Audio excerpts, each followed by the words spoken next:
much, Dr. Roa, and thank you so much for the introduction. And the thing is, this is a very interesting topic, not because I teach this, but it's actually very interesting because, research has always been like that. So I suppose, this is the first research lecture in this period, right? Matlab for your sessions, or you have had any research session before?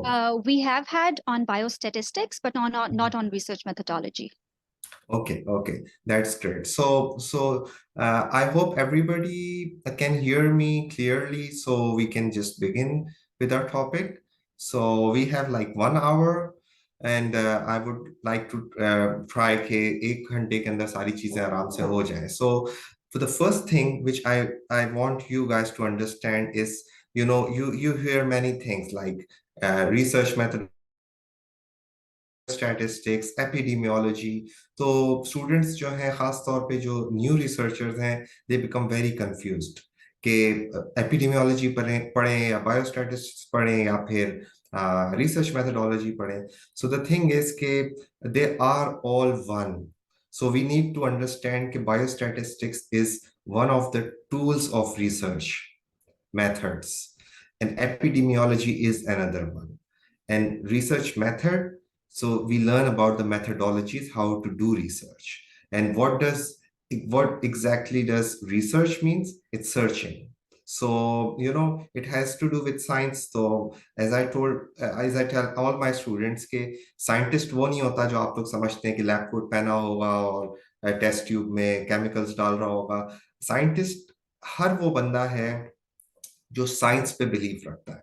Science पे believe रखने का मतलब ये, a toddler age of 1 year, वो जब चलना शुरू करता है, first few steps of his life, I mean he और she falls down, I mean, और फिर वो दोबारा देखता है, ही और शी डजंट नो कि कोई ग्रेविटी नाम की चीज है या कोई ऐसी चीज है जो कि अट्रैक्ट करी, बट ही नोज कि something is there. If I do not have a support, I will fall down.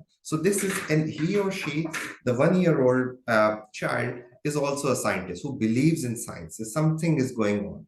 So we all are scientists. एक मैकेनिक भी साइंटिस्ट हो सकता है, एक रिसर्चर भी साइंटिस्ट हो सकता है, और एक पीएचडी भी साइंटिस्ट हो सकता है. ये कोई कैद नहीं है. तो आप लोग अगर जिस स्टेज में हैं, आई डू अंडरस्टैंड कि there are some undergrad students right here with me here, and some college and school children also, students are here, and of course some postgraduate and consultants are here. I would not say कि research का तजुर्बा आपको बनाता है एक चीज, but it's the mentality and the attitude towards the research. So the first point which you need to understand is, research के पहले स्टेप में फर्स्ट बेबी स्टेप ये है कि research is, biostatistics, epidemiology, and research methodology are in one umbrella, and they are one. So you need to see it, in totality, and then you can go forward. So the first slide is visible, right? And we come to the second slide, and this is a very, my favorite quote from the 12th Night. That's a novel from William Shakespeare. So it says, be not afraid of greatness. Some are born great, some achieve greatness, and some have greatness thirst upon them. So this is a very popular, very famous quote of 12th Night by William Shakespeare. So it means greatness से पहली बात है, हमें ना impress होना चाहिए, ना हम लोग जो हैं उससे मुतासिर हो, ना हम लोग डरें उससे. Some are born great, some achieve greatness, and some have greatness thirst upon them. सो आ जाती है. आपने देखा होगा अपने लोगों, अपने आसपास के कुछ हैं, वो हम कहते हैं बॉर्न जीनियस पैदा हुआ. कुछ होता है वो मेहनत से आगे बढ़ता है, और कुछ होता है जिनके सर पे पड़ती है फिर वो ग्रेट बनते हैं. सो इसी के ऊपर there is another quote which is self made. So thy be not afraid of research. Some are born researchers, some achieve researchersness, and some have research thirst upon them. So I do not know कि आप लोग के पास thirst हुई है, या greatness achieve करेंगे, या फिर बॉर्न रिसर्चर पैदा हुआ है. मेरी मिसाल लें, मुझे याद है अपना एमबीबीएस के दौरान, दैट इज वे बैक. सो अब तो खैर कर लिया तो थिंग्स आर इजी। मगर मैं एमबीबीएस के दौरान very good friend of mine, Dr. Saad Akhtar, he's also here, I believe. तो उनकी वो he is very good in research। तो क्या हुआ कि उनके साथ रिसर्च मैंने एक पब्लिश की थी। तो अब तो काफी हो गए, मगर that was the first research and I literally recall this in my library कि when I used to see the journals, और जर्नल के अंदर इंट्रोडक्शन हम पढ़ लेते थे, और फिर उसके बाद हम लोग मेथोडोलॉजी भी पढ़ लेते थे, मगर जब रिजल्ट सेक्शन के अंदर टेबल्स आते थे तो आप यकीन करें कि I felt dizziness and I used to close the journal. और मुझ क्या कहता था, मुझसे कभी भी नहीं होगा। मगर फिर क्या हुआ, वही जो आप लोगों के साथ शायद होने वाला है कि some have research thirst upon them and then you go and your the journey starts। so I hope कि आप लोगों में से कोई जो है born researcher ना हो, क्योंकि you don't get the credit then। So you achieve researchersness, you achieve the greatness, or it somehow has landed on your on your shoulders, so then you have to do that। So uh, this is for this slide is for the early researchers जो school हमारे school going students हैं जो इस वक्त मौजूद हैं, उनके लिए क्विकली मैं इसको आगे पढ़ूंगा क्योंकि we have much to cover in this first lecture। By the way, we have another also, we will continue doing that, and it will be a series of lectures। So don't rush, because the more important thing is it's not the paper publication and stuff, it's to understand the philosophy and also the methodology। So these are the two most important things, and once you get it, and then the things gets unlocked। So desire to get a research degree along with its consequential benefits, I will not talk about consequential benefits, negative positive, desire to get respectability and promotion। Unfortunately, हमारे जो academics में, of course I'm in academics for the last decade or more than that, so उसके अंदर ज्यादातर जो professors and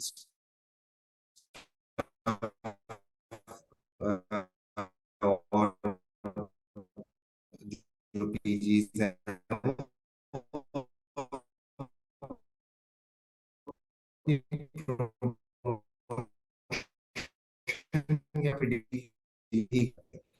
that should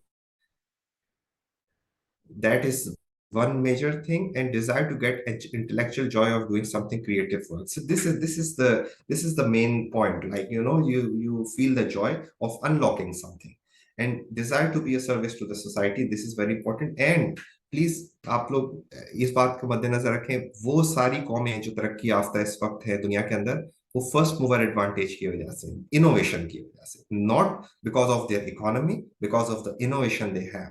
ठीक है, आप किसी भी मुल्क की मिसाल ले लीजिए, अगर आप यूएस की लेना चाहें, स्वीडन की लेना चाहें, डेनमार्क की, इंग्लैंड की, जर्मनी की, उनकी इनोवेशंस की वजह से, ऑफ कोर्स मिलिट्री माइट की वजह से समहाउ कुछ कुछ है, मगर the majority is due to the their intellectual capacity. And one more thing मैं अभी आपको बता दूं, और आप लोग जहन नशीन इस चीज को कर लीजिए कि you have heard about Albert Einstein. उसकी सबसे मशहूर थ्योरी कौन सी है? Special theory of relativity and general theory of relativity. इन दोनों ने उसको कहां से कहां पहुंचा दिया है, लैंडमार्क रिसर्चेज है। अब हम लोग जो बात करते हैं, हमारे पास 100 रिसर्चेज हैं, 10 रिसर्चेज हैं, पेपर पब्लिश हो जाए, तो आपको मैं एक बात बताता हूँ और आप शायद हैरत ज़दा हो जाए उसको सुन के कि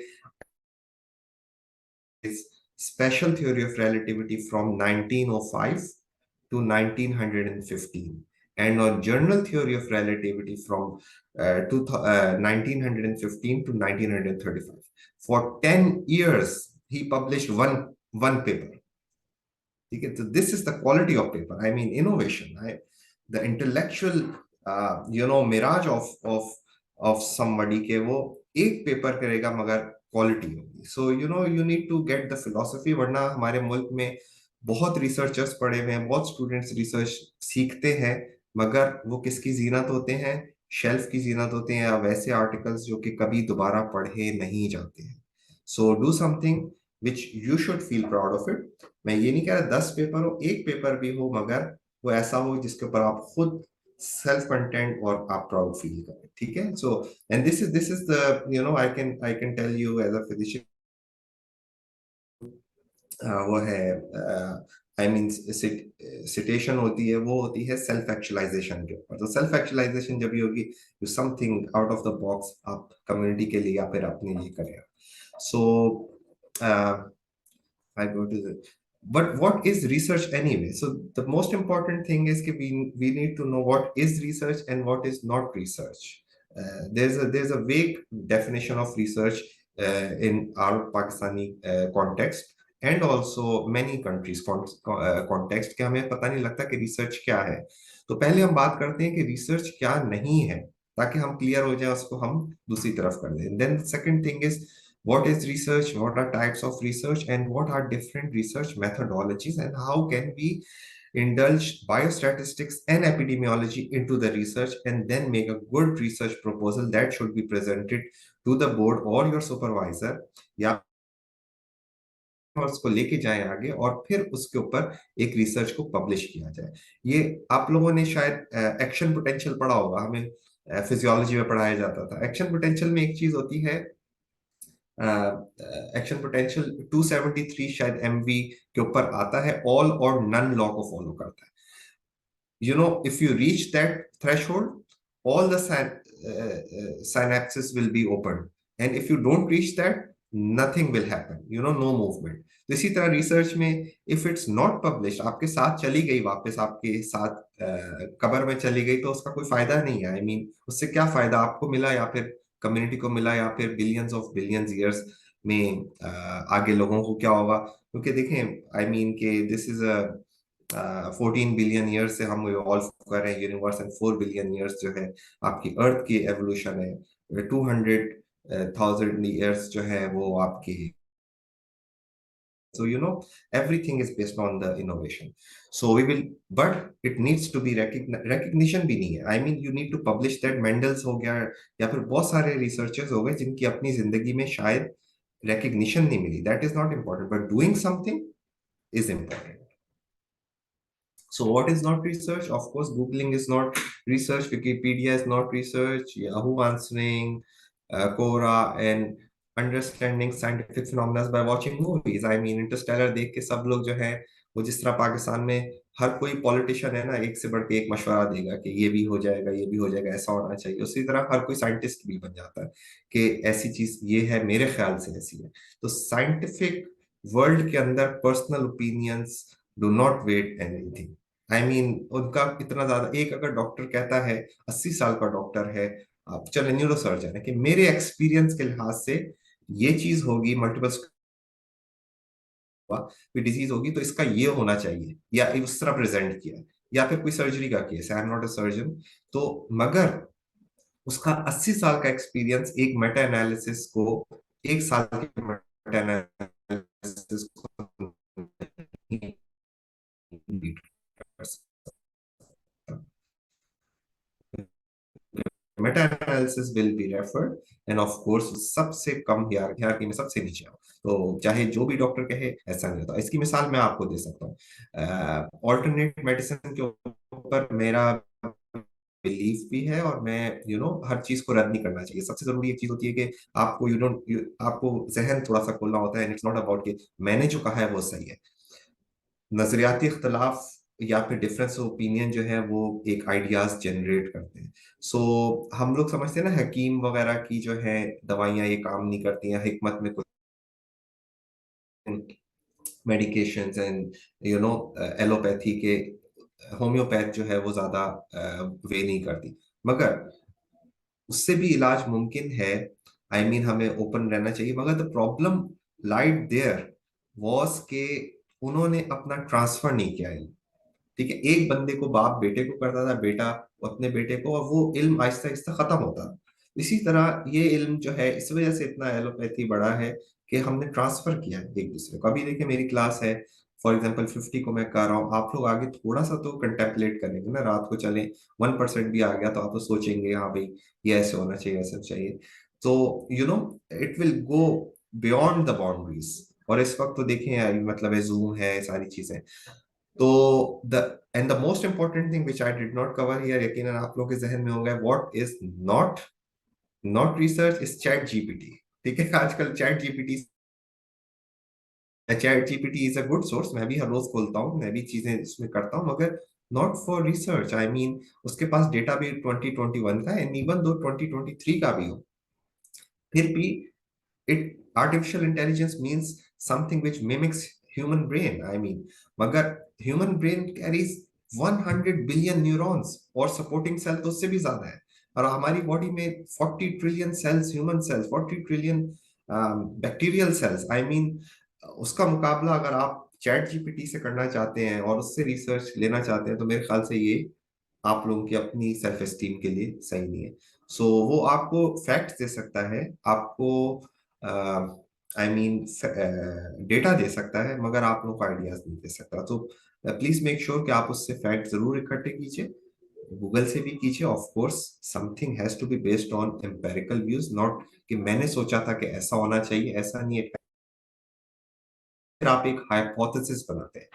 हाइपोथेसिस और थ्योरी मुझे पता है, आई नो कि आई डू अंडरस्टैंड कि you all B must be knowing, but you know let me also repeat it. Hypothesis is something कि आप एक चीज पेश करते हैं जिसको प्रूफ करने के अभी बाकी होता है, और थ्योरी जब प्रूफ हो जाता है तो थ्योरी बन जाती है। सो हाइपोथेसिस के लिए यू नीड दीज टूल्स। अच्छा, सो रिसर्च में ये तीनों चीजें जब तक नहीं आएंगी, जब तक आपकी रिसर्च मुकम्मल नहीं होगी।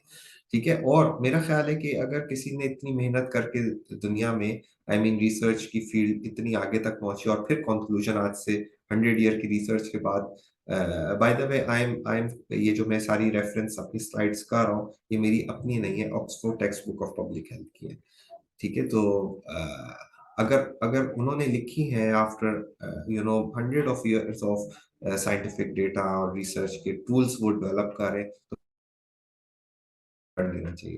तो it's the research is a process of systematic scientific data collection, and then we analyse that, and then we interpret it, and then we present it, and then the role of the policy makers कम।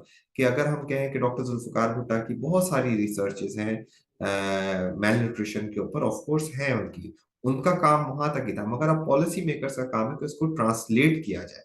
क्योंकि अगर research I mean Lancet में है, या फिर एनईजीएम में है, या फिर बीएमजे में, जहां भी है, जब तक उसको ट्रांसलेट नहीं किया जाएगा, ट्रांसलेट मींस कि उसको किसी तरह कम्युनिटी में ट्रांसफर नहीं किया जाएगा, पेशेंट में उससे फायदा नहीं उठाया जाएगा, तो उस चीज का कतन कोई फायदा नहीं है। ठीक है, this is the point I was making from the start, कि do you know little but it has to be impactful. और what qualifies as a research? So this is another important one, controlled and has to get a rigor in it. Rigor का क्या मतलब है कि ये नहीं है कि आपने सोचा और फौरन कर लिया, थॉट करके उसके अंदर और चीजें भर के और वेरिएबल्स और सारी चीजें करके उसमें रिगर देना होता है। जिस तरह आप पढ़ाई कर रहे हैं एमबीबीएस की, प्रोफेशनल एग्जाम है या सेमेस्टर एग्जाम है, उससे 2 दिन पहले तो नहीं पढ़ सकते, 6 महीने उसको चाहिए होता है, आखिर में फिर रिगर आता है उसमें। सिस्टमैटिक होनी चाहिए, it needs to follow a theme, valid and verifiable. तो वेरीफाई उसको किया जाए, अगर एक रिसर्च पाकिस्तान में हो रही है तो इट मस्ट बी वेरीफाइड। यानी कि अगर एक बंदे को सिगरेट स्मोकिंग से लंग कैंसर हो रहा है, तो ये नहीं हो सकता कि सिर्फ पाकिस्तान में हो, वो अंटार्कटिका में भी स्मोकिंग कर रहा है, उतनी क्वांटिटी की कर रहा है, तो उसको उधर भी होगा। इससे कहते हैं रेप्लिकेबिलिटी।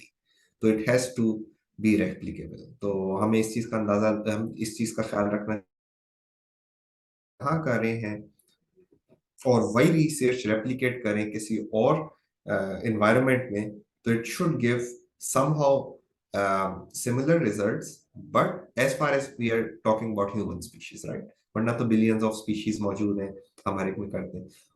द वेरिएशन कम्स, अगर वेरी कर रहा है तो उसकी रीजन हो सकती है may be genetic, that's one of the reason, या फिर कोई और environmental factor. So that's another hypothesis, कि हमें पता लगा अगर डिफर कर रहा है तो क्यों कर रहा है, then we start another thing, empirical, and it has to be critical. And this is the most important point for, मैं अपनी क्लास में भी स्टूडेंट्स को ये कहता हूँ, फर्स्ट क्लास में कहता हूँ कि अगर आप क्रिटिकल हो सकते हैं, और क्रिटिकल होने का भी एक वो है जाविया है, कि नजरियाती इख्तलाफ को जाती इख्तलाफ ना बनाया जाए। रेफरेंस में कन्वर्ट ना किया जाए, नंबर वन शर्त है एक रिसर्चर की। अगर ये आप कर सकते हैं तो you will become a good research. इसका मतलब मैं बता देता हूँ, you are open to ideas, you are open कि कोई आप पे तनकीद करे in a feedback manner, not criticism. There's a very thin line between criticism and feedback. ठीक है, एंड ऑफ कोर्स ह्यूमिलिएशन। तो कोई अगर आपको ह्यूमिलिएट करे, दैट वो तो सबके सामने हो जाता है, मगर क्रिटिकली एनालाइज करना ये बहुत बड़ी बात है।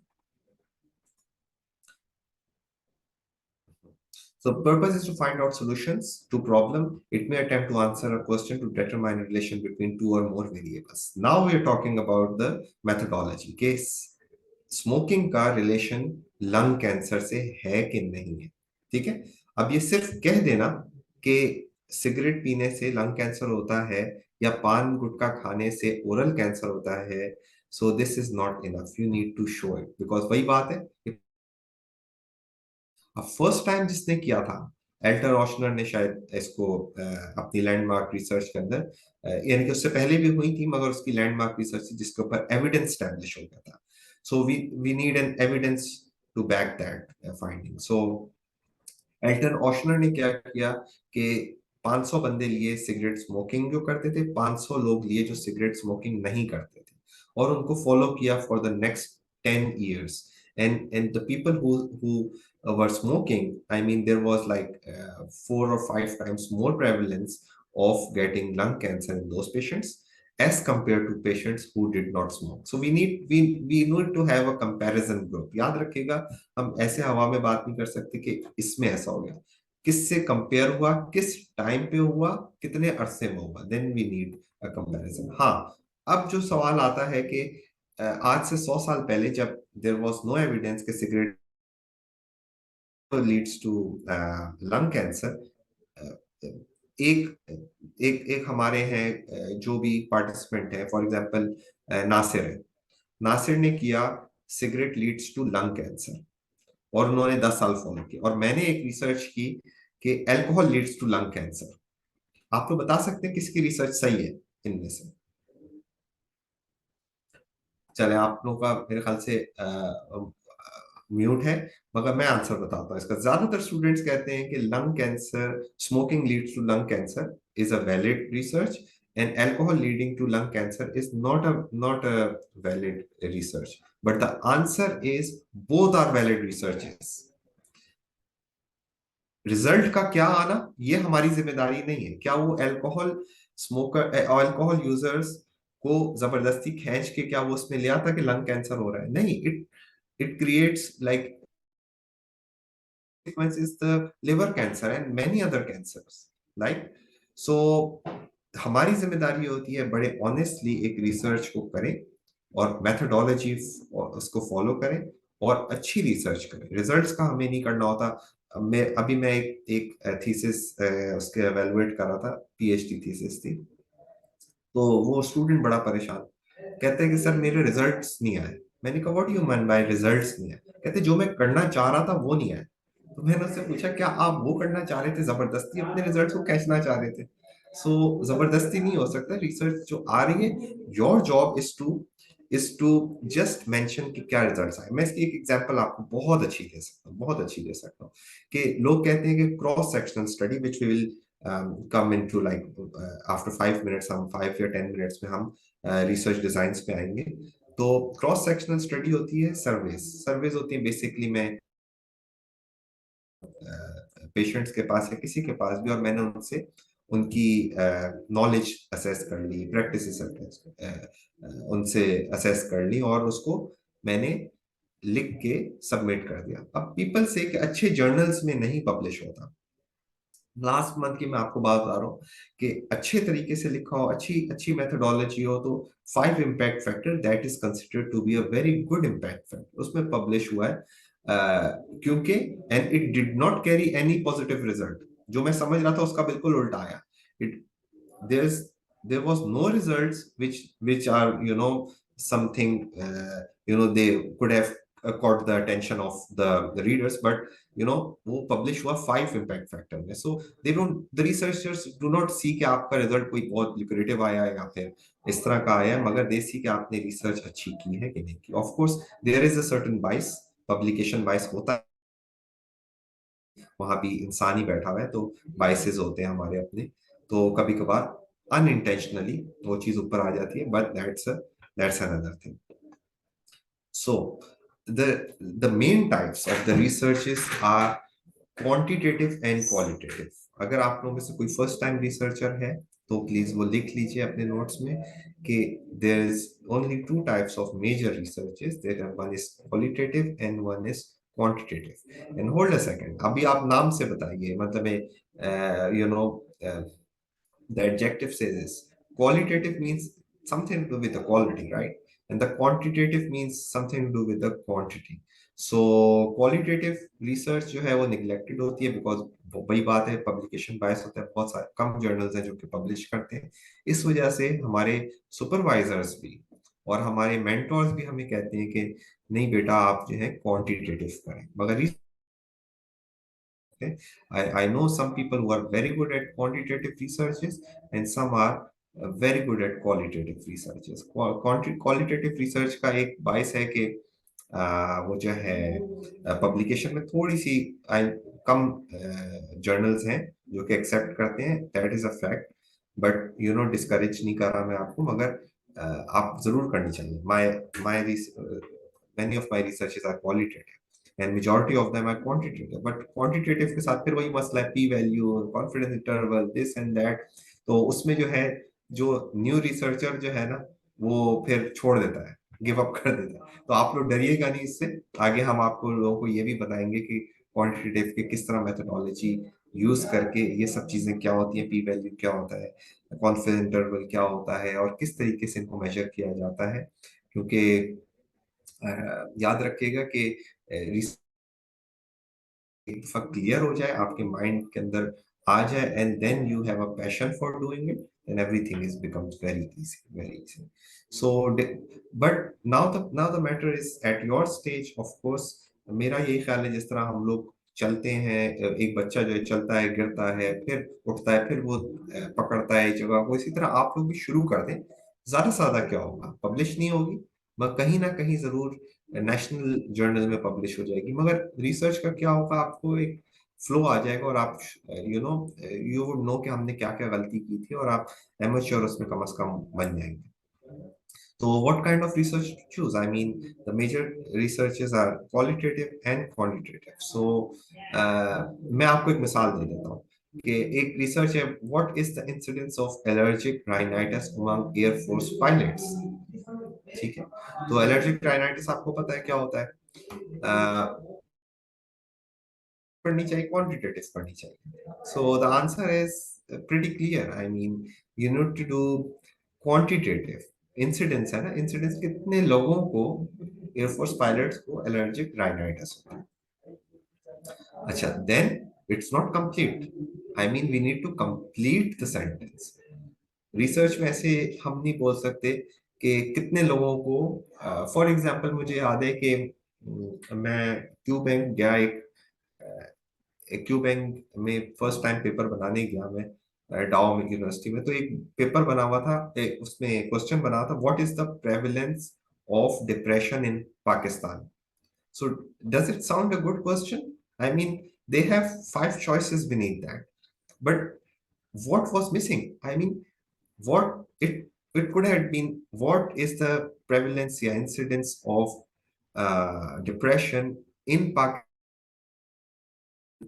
22 या फिर 21 या फिर 17 according to that phone report. पड़ा हुआ है, यही पड़ा है. जी. अच्छा, आई वाज सेइंग कि you need to complete the question कि किस रिपोर्ट के हिसाब से. हो सकता है WHO अलग बता रहा है, और जो है FAO अलग बता रहा है, आपकी CDC अलग बता रहा है, और जो है कोई और हार्वर्ड यूनिवर्सिटी के मेजर्स अलग कोई रिसर्च करके गया, यहाँ NIH करके गया, डाउ यूनिवर्सिटी, आगा खान यूनिवर्सिटी, हर एक के अपने प्रेवलेंस मेजर्स होते हैं. और या फिर अगर कोई बड़ा आपके पास वो है, आई मीन रिसर्च है जिसमें पूरे पाकिस्तान की लिए गई है, then you have to mention that. So this is an incomplete question. As a researcher, you need to say, okay, what is the incidence of allergic rhinitis in 2000? Umang air force pilot, ठीक है, ये मैं example दे रहा हूँ आप लोगों को। फिर उसको कंपेयर करना होगा। I mean you need to, अगर 2017 में पता लगा तो आया बढ़ा है कि कम हुआ है, so you need to give a comparison group. हमेशा रिसर्च कंपेयर करता है, क्योंकि अगर आप एक नंबर दे देंगे तो it doesn't make any sense. But अगर हमें पता लग गया कि एलर्जिक राइनाइटिस या for example any disease prevalence और incidence is this much, for example आप हेपेटाइटिस का केस ले लें, हेपेटाइटिस ए और E incidence which are spread through orofaecal route and through bad water, so हम उसको ले सकते हैं। उसकी मिसाल in Sindh, in year this, ये तो पता लग गया चले हमें कि 2% of the population of that particular village had acute hepatitis A or hepatitis E.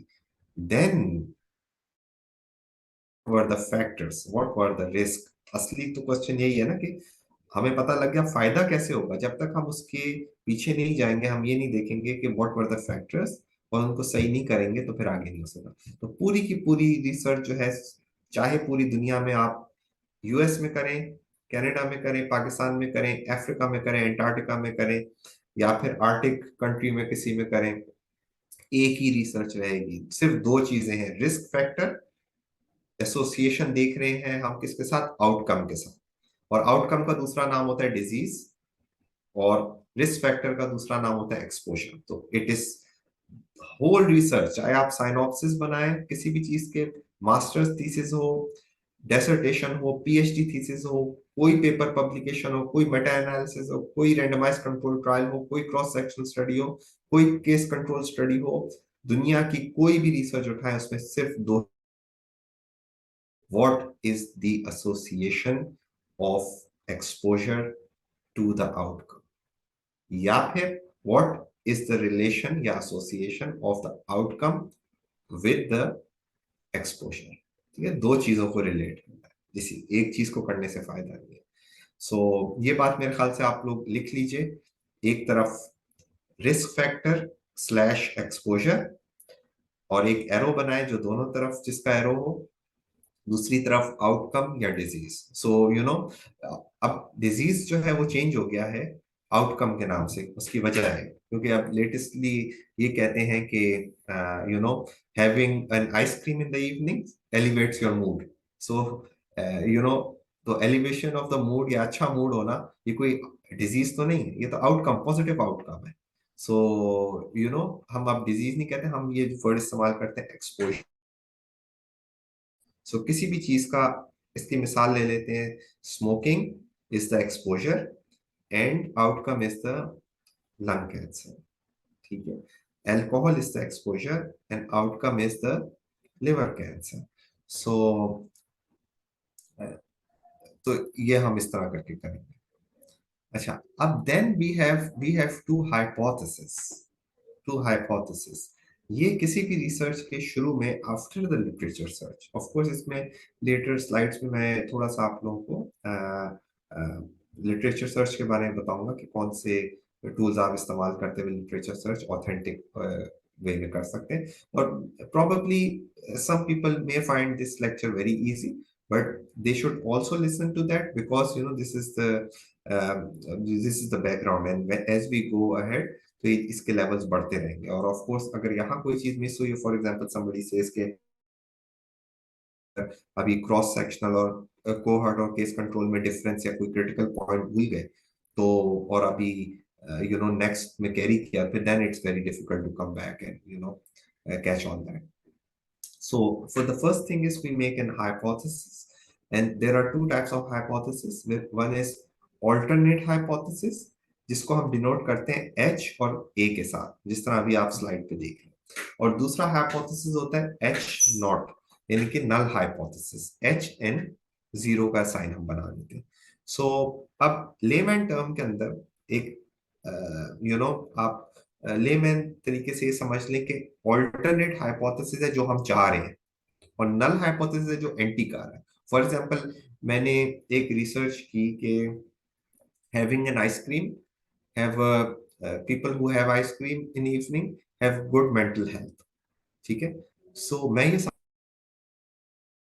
उनका जो है अच्छी मेंटल हेल्थ होगी, तो this is alternative hypothesis. But if there is no relationship between those two, which of course I am not doing, कि मैं ये prove नहीं करना चाहता, तो क्या होगा?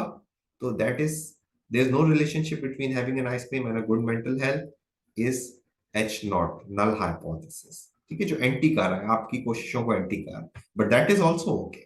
If the null hypothesis is proved, so we say कि कोई बात नहीं है, मतलब है कि of course you cannot make an alternative hypothesis correct on the basis क्योंकि आप चाहते, ऐसा नहीं हो सकता. मतलब है what the maths show or the statistics shows, आपको वही अप्लाई करना होगा. तो this is one thing. And दूसरी बात है, रिसर्च के अंदर एविडेंस क्योंकि बहुत इंपॉर्टेंट है, because we depend on the evidence.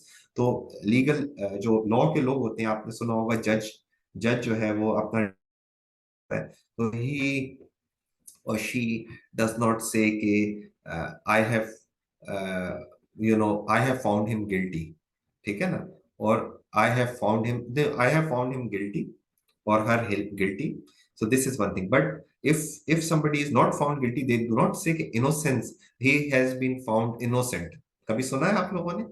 कभी ये वर्ड नहीं सुना होगा लीगल टर्म में, या फिर कहीं अखबार में या किसी के केस में कि he has been found or she has been found innocent. Terminology जो यूज होती है, जो रिसर्च में भी यूज होती है और उधर भी यूज होती है कि ही और she has not been found guilty, यानी कि नाउ इट सेज कि we don't have enough evidence कि हम उसको इक्वेट ना करें. तो देयर इज अ डिफरेंस. तो हम कोई भी चीज हतमी तौर पे सर्टेनली नहीं कह सकते रिसर्च करना, because it keeps on changing. और इसकी मिसाल में बहुत बड़ी आपको सकता हूँ. आप लोग हमेशा याद रखिएगा कि एल्बर्ट आइंस्टाइन जो है उस न्यूटन जो, अभी आप 100 ग्रेटेस्ट पीपल की अगर वो उठाएं, माइकल एच हार्ट की बुक है, तो उसके अंदर फर्स्ट नंबर पे प्रॉफिट मोहम्मद है, सेकंड नंबर पे सल्लल्लाहु अलैहि वसल्लम, सेकंड नंबर पे आइजैक न्यूटन है, और थर्ड नंबर पे जीसस क्राइस्ट है मोस्ट इन्फ्लुएंशियल पीपल के अंदर. So Isaac Newton historically second most influential person throughout the 200,000, 2 lakh साल की होमो सेपियन हिस्ट्री में, अगर किसी किसी वेरिएबल्स के थ्रू, इंडिकेटर्स के थ्रू उसको सेकंड मोस्ट इंपॉर्टेंट पर्सन करार दिया, तो उसकी रीजन थी because he discovered the law of gravitation, ठीक है, and the law of motions, सबसे बड़े उसने. और फिर उसने एक और थ्योरी दी थी कि time is constant. And then after 2 centuries another scientist came, of course शायद ज्यादा साइंटिस्ट था एल्बर्ट आइंस्टाइन, बट ज्यादा कंट्रीब्यूशन फिजिक्स या मैथ्स में आइजैक न्यूटन की है, क्योंकि वो फाउंडर था मॉडर्न फिजिक्स का. खैर, तो आइजैक न्यूटन ये कहता था आज से 300 साल पहले कि टाइम इज कांस्टेंट, और न्यूटन कहता था, और आइंस्टाइन ने ये साबित कर दिया स्पेशल थ्योरी ऑफ रिलेटिविटी में कि time is relative, theory of relativity, कि यहाँ अलग टाइम चल रहा है, सूरज पे अलग टाइम चल रहा है, एंड्रोमेडा गैलेक्सी में अलग टाइम चल रहा है, किसी और कहकशां में अलग टाइम चल रहा है, स्पीड ऑफ लाइट जो है टाइम को बहुत ज्यादा मुतासिर कर रही है. This is one example. मैं ये कह रहा हूँ कि फैक्ट भी चेंज होते हैं. The the you know the most intelligent brains also, I would not से कि गलती करते हैं, बट ऑफ कोर्स टाइम के साथ रिसर्च चेंज होती रहती है, इक्विपमेंट्स बढ़ते हैं, टूल्स बढ़ते हैं, तो अब ज्यादा है. और इसकी मिसाल एक और भी मैं दे देता हूँ. द ग्रेटेस्ट साइंटिस्ट उस दौर का, अपनी अपनी सदी का, 19th सेंचुरी का, एंड द मोस्ट सेलिब्रेटेड. कुछ साइंटिस्ट हैं जो कि अपनी जिंदगी के अंदर सेलिब्रेटेड नहीं रहे, ठीक है, मेंडल्स हो गया और बाकी 2-4 और हो गए, एडवर्ड जेनर हो गया जिसने स्मॉल पॉक्स की वैक्सीनेशन बनाई थी. तो मगर एल्बर्ट आइंस्टाइन जो है उसने कॉस्मोलॉजिकल ग्रेडियंट के नाम से एक एक थ्योरी पेश की. मैं उसकी डिटेल में नहीं जाऊंगा, फिजिक्स की थ्योरी है, मगर वेरी इंटरेस्टिंग स्टोरी के. उसने जो है कॉस्मोलॉजिकल ग्रेडियंट के नाम से ये एक थ्योरी बनाई कि जो गैलेक्सीज हैं वो अपार्ट हो रही हैं, दूर हो रही हैं, और इस रेट पे दूर हो रही हैं, ट्रेवल कर रही हैं फर्दर अपार्ट. सो और एक बहुत ही 17 डिजिट का एक फाइन नंबर उसने दिया कि इस वैल्यू पे हो रही है. खैर, बहरहाल we not be going to detail. उसी जमाने में एडवर्ड हबल एक और साइंटिस्ट था जिसकी हबल टेलीस्कोप है. उसने बाकायदा एविडेंस के साथ ग्रेडियंट की जो नंबर है ये गलत है, ठीक है ना, ये नहीं। तो आइंस्टाइन का अभी भी आप जाके गूगल कीजिएगा, मैं जब तक मौजूद हूँ यहाँ पे, या फिर रात को पढ़ लीजिएगा, उसने क्या लिखा कि cosmological gradient is the biggest blunder of my life time. आप ये सोचिए कौन कह रहा है ये उस वक्त का सबसे बड़ा साइंसदान कह रहा है। अच्छा, वो ये भी कह सकता था, अना में आ जाता, नहीं भाई ऐसा नहीं होता, आप बाद में प्रूफ करके दिखाऊंगा। मगर जब एविडेंस आ जाए एक रिसर्चर के पास, तो वो झुक जाता है। तो आप लोगों को भी यही रखना है, और इसी पैशन से, इसी फिलॉसफी से आगे चलना है। हम आगे भी कवर करेंगे चीजों को, मगर ये जरूरी है आप लोगों के लिए कि ये करें। अब खत्म नहीं हुई बात।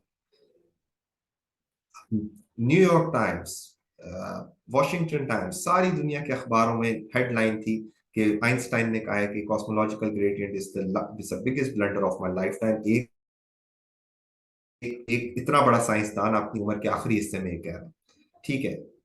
2015 में, यानी आज से 10 साल पहले, with all the equipments, Hubble भी का भी इंतकाल हो गया, आइंस्टाइन का भी इंतकाल हो गया, they are not in here in this world, मगर अभी लेटेस्ट टेक्नोलॉजी से दोबारा से उसके ऊपर काम शुरू हुआ। 50 इयर्स के बाद ये प्रूव हुआ कि जो आइंस्टाइन ने नंबर दिया था 7 कितने डिजिट्स का, it is exactly what it is, and Einstein was right, and it was a genius of a person who can predict this fine number, this minute number with so much accuracy at that time. तो आप सोच रहे he was actually right, but at time when the evidence was shown, तो हम लोगों को झुक जाना चाहिए। फॉर एग्जाम्पल, एक आप लोग बहुत बड़े न्यूरोसर्जन हैं, बनेंगे इंशाल्लाह, या मगर अगर आप लोग कहें कि मेरे नजदीक ऐसा होता है, मगर अगर आपका फर्स्ट ईयर का स्टूडेंट आया या PG1 आया, एक न्यूरो सर्जन के पास आया जिसने बहुत कुछ पढ़ा, और आके कहते हैं सर हम बनी, यानी कि इसका भी तरीका है, मगर मेटा एनालिसिस ये कहता है, इतने 500 लोगों 50 स्टडीज का मेटा एनालिसिस, जिसमें 5000 पार्टिसिपेंट्स हैं, मतलब डिफरेंट करके, और ये रिसर्च करता है। तो एक एक अच्छे कंसल्टेंट को, या न्यूरोसर्जन को, या फिर डॉक्टर को, या साइंटिस्ट को उसके सामने झुक जाना चाहिए, रिसर्च के सामने, और कहना चाहिए yes I was wrong, it was my limited knowledge which showed that, but now it has been changed, तो ठीक है, I accept और embrace that. So ये जरूर आप लोग कीजिएगा, this is very important. So as I've already told you, the null hypothesis and the alternate hypothesis. So somehow we talk about some qualitative research because this is the introductory lecture of research method. बहुत कम तवज्जो देते हैं, बल्कि अक्सर workshops होती हैं इसके लिए, पेड वर्कशॉप्स होती हैं, और बड़े बड़े दिनों की होती हैं क्वालिटेटिव के ऊपर, क्योंकि some people are very good at it, और वो जब आपको एक दफा आ जाए तो स्काई इज द लिमिट, आप करते रहते हैं, it's very easy. In depth knowledge of a phenomena, and when you need to see the context, or the meaning, and it's something related to जिस तरह साइकोलॉजिस्ट या सोशियोलॉजिस्ट एक चीज को एक्सट्रैक्ट करता है, वैसे होगा। तो अब मैं एक एग्जांपल लेता हूँ, what is the context of gender in equality in Pakistan. किसी भी पैमाने से क्या आप ये क्वांटिटेटिव रिसर्च से असेस कर सकते हैं? I really don't think so. It needs to to people needs to sit down and ask context क्या है जेंडर इनइक्वालिटी का, या फिर किसी भी रीजन का context. So when you are assessing these kind of things कि ये हो क्यों रहा है ये चीजें, ऑफ कोर्स सम माइक्रोबियोलॉजी में एंड माइक्रोबायोलॉजी में, it's you can not go to the context. I mean tetanus जो है वो टेटनाई जो है वो टेटनस करेगा, ठीक है, एच पाइलोरी जो है वो अल्सर करेगा। You don't need any context on that कि बंदे से पूछे कि क्या कॉन्टेक्स्ट था, आपने क्या खाया, और आप किस तरह खाते थे, आपकी क्या सोच थी, इसकी जरूरत नहीं। मगर of course not everything is objective. I mean we all subjective beings, हम लोग अपनी पेश करते हैं चीजें, और you need to capture that, of course. Then the thing is कि there are also some tools जिनकी बिना पे हम अच्छे तरीके से एक पिक्चर को हम अच्छे तरीके से कॉन्टेक्चुअलाइज कर सकते हैं। what are the tools and what are the methodologies? Here we go. We interview the people, ठीक है, और किस तरीके से, ये तीनों चीजें आप लिखिए। फोकस ग्रुप डिस्कशंस होती हैं, केस ग्राफिक मेथड्स होते हैं, ठीक है। और इसमें मतलब इंडिविजुअल इन डेप्थ इंटरव्यूज भी होते हैं, in depth interviews case studies को ही कहते हैं। तो now these are the methodologies, किस तरीके से लेना है। फॉर एग्जांपल आप लोग कहते हैं कि किसी ने लिपिड प्रोफाइल करानी है, तो लिपिड प्रोफाइल सारे टेस्ट करा लें, मगर लिपिड प्रोफाइल के लिए फास्टिंग चाहिए, तो कुछ इसके लवाजमात होते हैं कि you know it needs to be like that. मगर अगर मैं किसी से इंटरव्यू लेने जा रहा हूँ, उससे पूछना चाह रहा हूँ context of inequality in gender, so मैं ये नहीं करूंगा कि सड़क पे बंदा जा रहा है उससे फौरन पूछ लिया। We need to sit down, फिर उसको रिलैक्स होना है, फिर उसको यू नो अपने ये ना हो कि भूख लग रही हो, या फिर उसको बच्चे का टाइम हो रहा हो छुट्टी का, तो एक कॉन्टेक्स्ट के अंदर, एक यानी कि रूम के अंदर, या फिर रूम का मतलब मेरा फिजिकल रूम नहीं है, मतलब है उसको कंफर्ट जोन में ला के। और not everybody, I mean the person who is well worth, I mean कि जिससे ये चीजें एक्सट्रैक्ट हो सकती है। इन डेप्थ इंटरव्यूज एक बंदे से करना हम करते हैं, फिर हम कभी कभार फोकस ग्रुप करते हैं। मुझे याद है कि मैं पोलियो में काफी काम किया है मैंने कराची में। सो हम लोग जब केस स्टडीज की बात करते हैं, सॉरी इंडिविजुअल इंटरव्यूज की, तो लोग कभी कभार कुछ चीजें बता देते थे कि these are the reason of we do not give our children polio vaccination. But if you go to the focus group, you you get the entire different picture, कि वहां लोग ज्यादा बता भी रहे होते हैं, वहां वो क्या कहते हैं, खुल के भी बात कर रहे होते हैं। Sometimes you need focus group, sometimes you need individual interviews. And ethnographic methods are very cool stuff. ये होता है कि किसी के अंदर हम जाके रहते हैं, हम उसका हिस्सा बनते हैं, जब ही देख सकते हैं ना। तो अगर मैं गया और मैं जो हूँ, मुझे याद है कि कोई अगर पेरिस गया, एक दो लोग गए, तो आके कह रहे बड़ा गंदा है पेरिस, बड़ा गंदा है, क्योंकि उन्होंने वो जगह देखी होगी जहाँ गंदगी होगी, मगर it's a very beautiful city. I mean जब तक आप पूरा अंदर इंडल्ज ना हो, then besides that you cannot comment on something.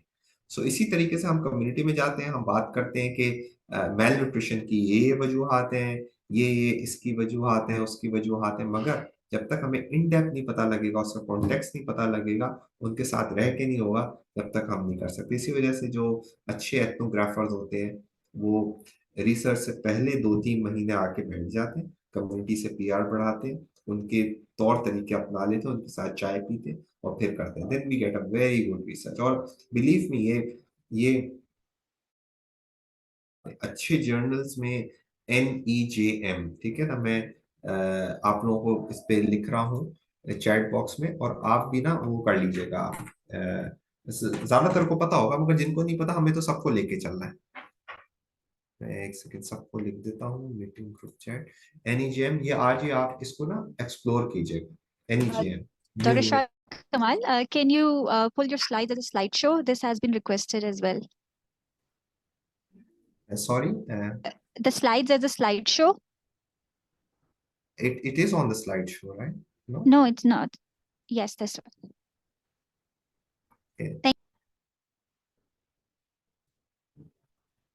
Right. So this is a focus group discussion.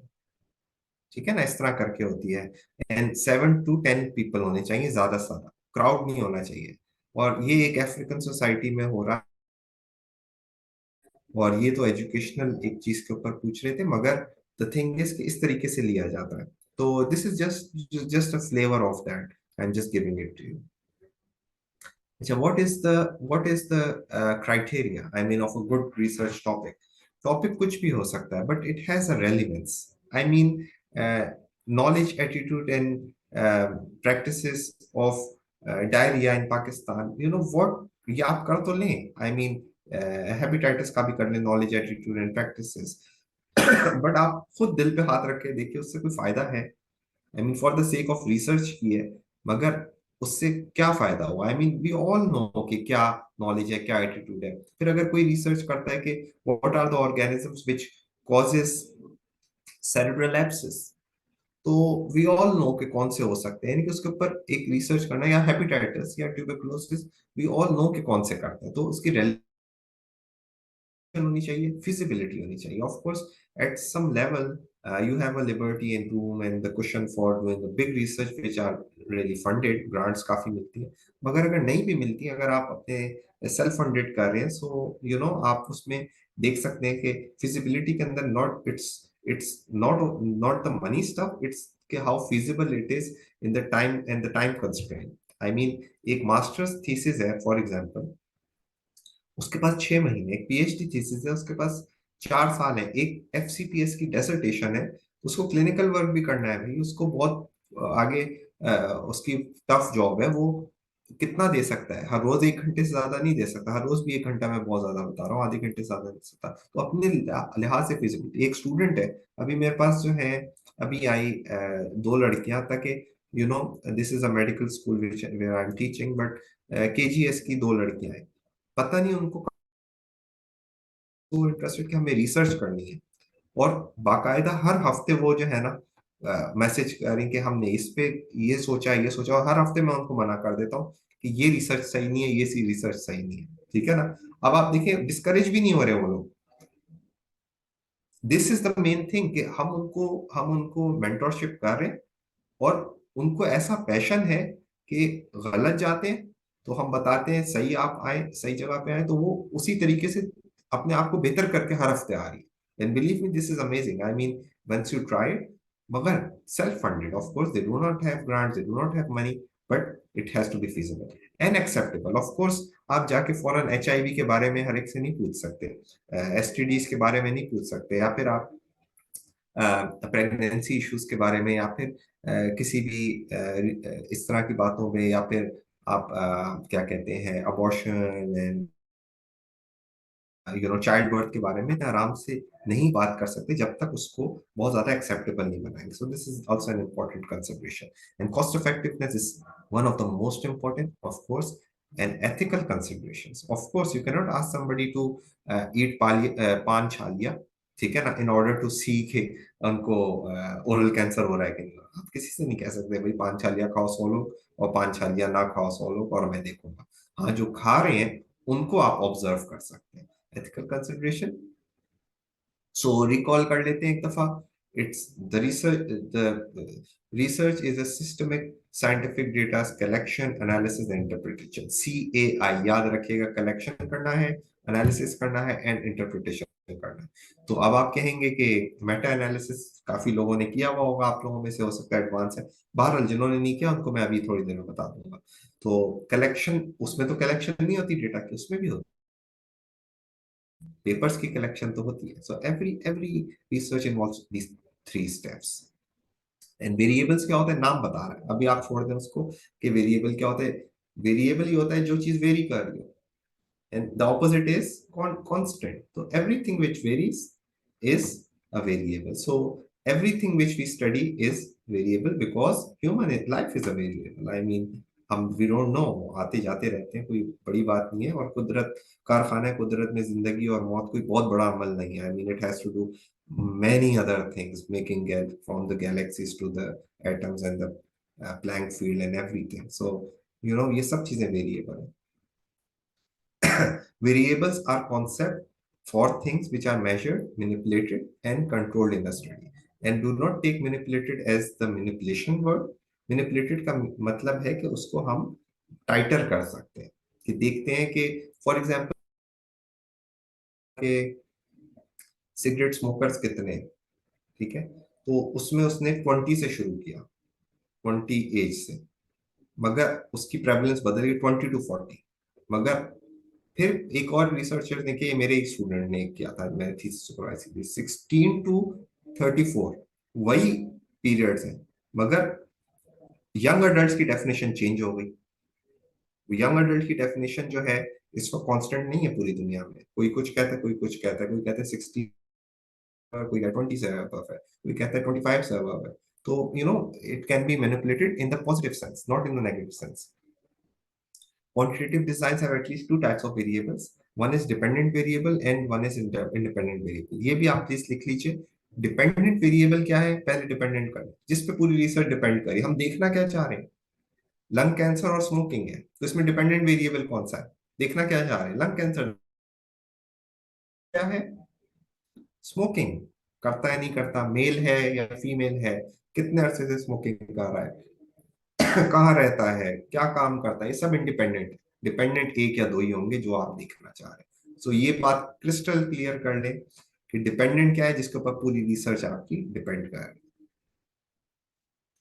Independent variable can be manipulated, measured, selected prior to measurement of the outcome and dependent variable. ठीक है, outcome मैं आपको बताया था ना, outcome ही dependent variable होता है. So this is a funny kind of example. So risk of post-traumatic stress disorder and number of hours you spend it in the in-laws. But ये है कि मेरे साथ ये नहीं है, मगर मैं पढ़ा रहा हूँ आपको. These are another divisions of variables. So some are concrete, abstract variables. Abstract variable का मतलब होता है abstract है, जिस तरह पेंटिंग्स होती हैं, we don't know कि उनको किस तरीके से मेजर किया जा सकता है. फॉर एग्जांपल अभी तक पूरी दुनिया में इंसान जो है वो कितने सैयारों पे अपनी स्पेस शटल उतार चुका है, मून पे पहुंच चुका है, एटम के अंदर घुस चुका है, उसको तोड़ के हिग्स बोसॉन के ऊपर काम कर चुका है, मगर अभी तक हैप्पीनेस का स्केल एक भी नहीं बना सका. Nobody nose. हो सकता है एक बंदा जो है, आप लोग ही बैठे हैं, ठीक है ना, किसी को एक महल बना लें और वो हैप्पी ना हो सकता है एक जो है वो आइसक्रीम खा लें या बर्गर खा लें, कोई भी खा लें तो वो खुश हो जाए. You never know. It's so you can not predict it. अच्छा, इसकी मिसाल मैं देता हूँ. आपने पूरी जिंदगी मेहनत की, यानी काफी साल मेहनत की और नई सिविक ले ली या करोला ले ली, आपने आके पार्क किया, साथ आपका पड़ोसी आके BMW 7 series, Mercedes Benz S class चली जाएगी. Not always. Of course, it's very difficult because human nature is like that. It's very unpredictable. 100 billion neurons का ये कॉम्प्लिकेटेड और कॉम्प्लेक्स सर्किट जो है वो कहाँ चला जाए. अभी मैं आपको रिसर्च पढ़ा रहा हूँ और आप लोगों की सोच जो है वो डिज्नीलैंड पे पहुंची हुई है. I cannot predict. I mean आप कहीं भी होंगे, आप लोग हो सकता है कोई सोच रहा हो कि आज क्या खाना पीना है, आज कहीं जाना है, और कोई सोच रहा हो कि मैंने ये करना है, मैं चांद के पीछे कौन कौन से प्लैनेट्स नजर आ रहे होंगे. तो the fastest speed in the world, in the universe is light. 186,000 miles per second के लिहाज से चलती है. एक सेकंड में लाइट जो है वो दुनिया के इक्वेटर के ऊपर सबसे लंबा चक्कर है, 8 दफा घूम के आ जाएगी आपके हाथ में वापस. मैं दोबारा रिपीट करता हूँ, लाइट की इतनी स्पीड है कि एक सेकंड के दफा दुनिया का गिर्द चक्कर घूम के वापस आपके पास आ जाएगी, इतनी स्पीड है. और उसी लाइट को सूरज से दुनिया पे पहुंचते हुए 8 मिनट 14 सेकंड चाहिए, और उसी लाइट को चांद पे पहुंचने के लिए 1.2 सेकंड्स चाहिए, और उसी चांद को हमारी गैलेक्सी मिल्की वे को कवर करने के लिए 1 लाख ईयर्स चाहिए, 1 लाख लाइट ईयर्स चाहिए. और मगर इतना ज्यादा, लाइट इज सो स्लो, हम समझते हैं ना बहुत फास्ट. ह्यूमन इमेजिनेशन एक सेकंड में जुपिटर पे पहुंच जाएगी, चांद किसी और से गैलेक्सी में पहुंच जाएगी. So it's human imagination has the fastest speed in the whole universe. It can reach anywhere within just a moment of time, Planck time के ऊपर पहुंच जाएगी. तो this is abstract, I mean, और this is the key कि आप किस तरीके से इसको कैप्चर करते हैं. सो एपिडेमियोलॉजी का हम थोड़ा सा टेस्ट दे देते हैं. हम 5 मिनट्स और पढ़ लें क्या? ठीक है. So it's the distribution and the determinant of health-related states and events in the population and application of study in control of health problems. So the thing is कि this is a research, this is a example. अब आप ये epidemiology की मैंने थोड़ी मुश्किल चीज आपको दे दी है, मगर आपको इससे अंदाजा हो जाएगा. This is a death rates by social class from a certain cause among 1316 people. ये कोई ऐसा इवेंट हुआ था जिसमें अमवात हुई है, डेथ रेट्स हुई है, first class, second class and third class और ट्रेवलिंग क्लास के लोगों को, और मेन वुमेन एंड चिल्ड्रन है. अब आप देख सकते हैं कि ये कोई कोई बता नहीं पाएगा, बहुत मुश्किल हो जाएगा बताना कि क्या हुआ था. ये कोई जल्जला आया था जिसकी वजह से इतनी डेथ्स हुई, मगर अब जल्जला आता तो फर्स्ट क्लास के जो लोग थे, फर्स्ट सोशल इकोनॉमिक क्लास के, वो वुमेन भी उतनी मरती, मेन भी क्लास और थर्ड क्लास, तो ये जलजला नहीं हो सकता। अच्छा कोई सुनामी आया था, हो तो सकता है, मगर आप चिल्ड्रन को देखें 0-0।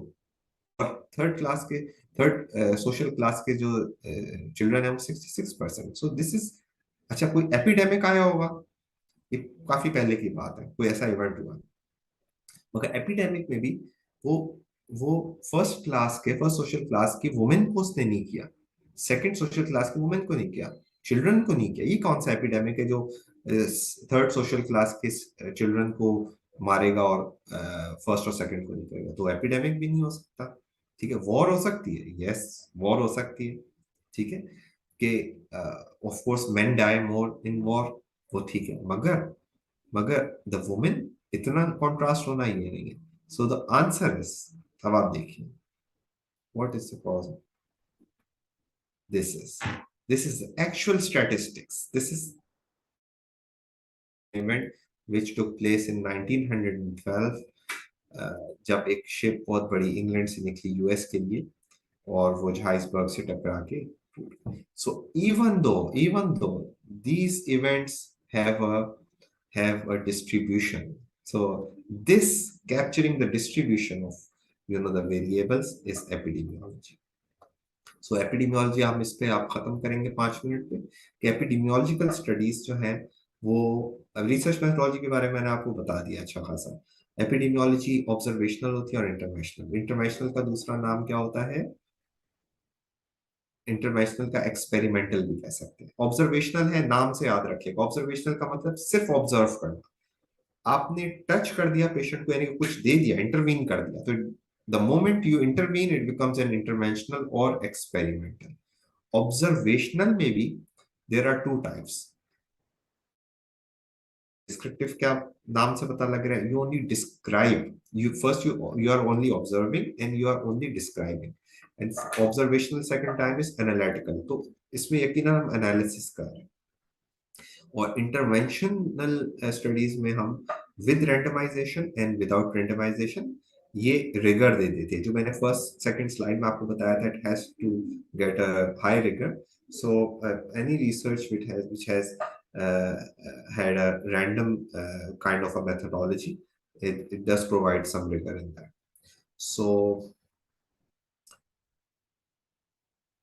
this is the step। आप लोग इसकी आई एम श्योर कि ये रिकॉर्ड भी हो रही है हमारी प्रेजेंटेशन, मगर इसकी आप तस्वीर भी ले लीजिए, क्योंकि बहुत इंपॉर्टेंट है, आगे इससे गुजरे बगैर आप नहीं जा सकते। तो सिलेक्शन, चाहे आप स्टूडेंट हो, चाहे पीजी हो, चाहे कंसल्टेंट हो, या जो भी हो, आपने ऑफ रिसर्च टॉपिक, ठीक है, एक प्लेग्राउंड आपने सिलेक्ट किया, फिर आपने लिटरेचर रिव्यू किया, गैप्स देखने हैं, रेप्लिकेशन, एक ही रिसर्च को बार बार करना, that's not wise. I mean, you need to see the gaps, क्या gaps हैं, and then you make a hypothesis on that, कि हो सकता है gaps जो हैं ये इस वजह से हो रहे हैं, और इस वजह से हो रहे हैं उसको क्या कहेंगे? Alternate hypothesis। और उस वजह से नहीं हुए, या कोई रिलेशन नहीं है एक्सपोजर की आउटकम के साथ, तो it's a null hypothesis. Then we develop an objective. Objective होता है जो आप करना चाहते हैं, नहीं, ऑब्जेक्टिव होता है कि आप जो साबित करना चाह रहे हैं उस तक कैसे पहुंचेंगे, ये मैं आपको नेक्स्ट क्लास में बताऊंगा। प्रोटोकॉल राइटिंग, इसका एक अपना तरीका होता है, इसके ऊपर हम वर्कशॉप्स पूरी लेते हैं, और वो तो 2-2 दिन की होती है, मगर कोशिश करेंगे कि एक क्लास में आपको नेक्स्ट में किसी वक्त हम इसके बारे में बता दें, क्योंकि ये इंपॉर्टेंट होते हैं। इसके लिए आप लोग को बाहर जाना पड़े और इसमें क्लासेस लेनी पड़े, सो इट्स बेटर के सीख लें। Data collection, gathering required information, analysis and writing, and then make a difference, कि आप उसको ट्रांसलेट करें। Dissemination of knowledge is very important. So dissemination नहीं हुई, फिर क्या आपने करना है? जो भी नॉलेज है कवर में लेके जानी है। क्या फायदा? कुछ ना कुछ तो जमीन पे करें ना, ताकि पता तो लगे कि कुछ, जब लास्ट ब्रेथ हो आपकी, कुछ पता लगे कि हाँ भाई कुछ हमने प्रोडक्टिव किया, वरना फिर यही सोचते रहेंगे कि चाचे के बेटे ने क्या किया, पप्पू के बेटे ने क्या कर दिया, इसने क्या कर दिया। इससे बेहतर है कि थोड़ी सी रिसर्च करें और अच्छी रिसर्च करें। तो इसके ये प्रेजेंटेशन में आप देख लीजिएगा, ये सारे के सारे इसके अंदर, ये पूरी एक अलग प्रेजेंटेशन है इसकी। ये जो मैंने अभी लास्ट में स्टेप्स बताए हैं ना, ये सारे, इनके सब वो भी हैं, स्टेप्स हैं। इसका सिलेक्शन ऑफ द रिसर्च या एकेडमिक बैकग्राउंड, पर्सनल इंटरेस्ट में, or important issues in your own relevant field. I mean, if you are a neurosurgeon, you have to do research regarding neurosurgery. I mean, you cannot do that in another field. I mean, immunology में नहीं कर सकते, हाँ कर सकते हैं. I mean, अगर related है उससे. But most importantly, what your supervisors want, unfortunately, तो ये तो करना ही पड़ेगा. तो खैर बहरहाल, this is a part and parcel of the research कि थोड़ी बहुत. What makes a poor research? So biased research, confounding, these are very fine and advanced phenomena जो कि हम समझते हैं ना, बाइस नहीं हो रिसर्च में, confounding ना हो. हर रिसर्च में किसी ना किसी जगह होती है. बड़े से बड़ा साइंटिस्ट की अनइंटेंशनल बाइस और किसी ना किसी तरीके से आ जाती है, तो वो अभी हम बाद में बात करेंगे किस तरीके से उसको फिक्स किया जा सकता है.